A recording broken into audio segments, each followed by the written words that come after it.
This is ANN News Brief. I'm Lucy Adeyemi.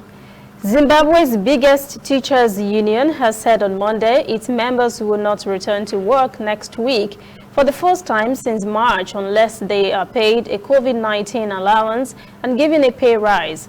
The government shut schools 6 months ago in a bid to prevent the spread of the coronavirus that has infected 7,683 persons in Zimbabwe and led to 225 deaths. Most schools are due to reopen next week for only students sitting for their final exams. The Zimbabwe Teachers Association, ZIMTA, in a circular to its 42,000 members, said they will not resume unless monthly pay is increased to $520 minimum compared to the $11 that are the lowest paid teachers earn now.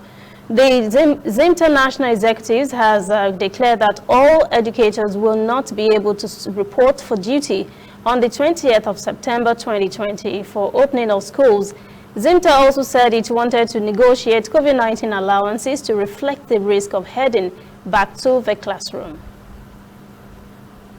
Human Rights Watch (HRW) has accused the Cameroonian government of using the coronavirus pandemic as an excuse to quell this right to assemble ahead of planned protests today, Tuesday.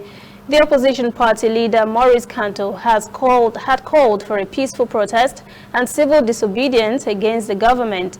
Maurice Kamto maintains he was the rightful winner of the 2018 presidential election and is demanding institutional reforms and the return to peace to the country's troubled Anglophone regions. Days ahead of the planned demonstrations, since Friday, the army has deployed security officers on the streets who are said to forcibly search vehicles at busy road junctions in the capital, Yaoundé. The health minister has also called for a ban on all protests in favor of social distancing and other life-saving measures. Campaign group HRW says the headquarters of the opposition CPP party was surrounded by more than 30 policemen and gendarmes who left after an hour's standoff. Police vehicles were also stationed in front of opposition MRC party headquarters. We'll be right back. Whether in your house, at your office, on your phone or online, we are there. We have the facts behind the headlines. We cut to the chase with the news you really need. We cover every angle. We are the bigger, better news network. We are African News Network. ANN. Watch ANN News on MITV from a truly African spirit. Democratic Republic of Congo authorities say armed men have killed at least 12 persons and kidnapped several others in northeast DR Congo on Sunday night in the latest string of attacks blamed on Uganda Islamist rebels. Officials and the civil rights group said armed men attacked the city of Mbao in Beni Territory, North Kivu Province, near the Ugandan border, killing and kidnapping people and burning houses before fleeing into the bush. The UN peacekeeping mission confirmed that 5 men and 5 women had been killed.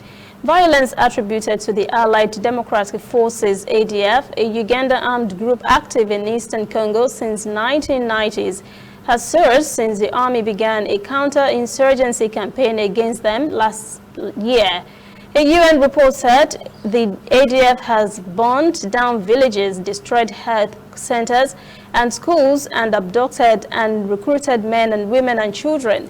The UN report also said following the army offensive, the ADF abandoned its bases, split into smaller, more mobile groups, and committed a series of reprisal attacks against civilians, which may amount to crimes against humanity and civil and war crimes.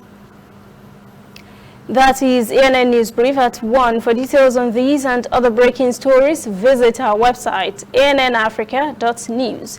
Conversation continues on our social media platforms, Twitter, Instagram, and Facebook at ANN Africa TV. I'm Lucy Adeyemi.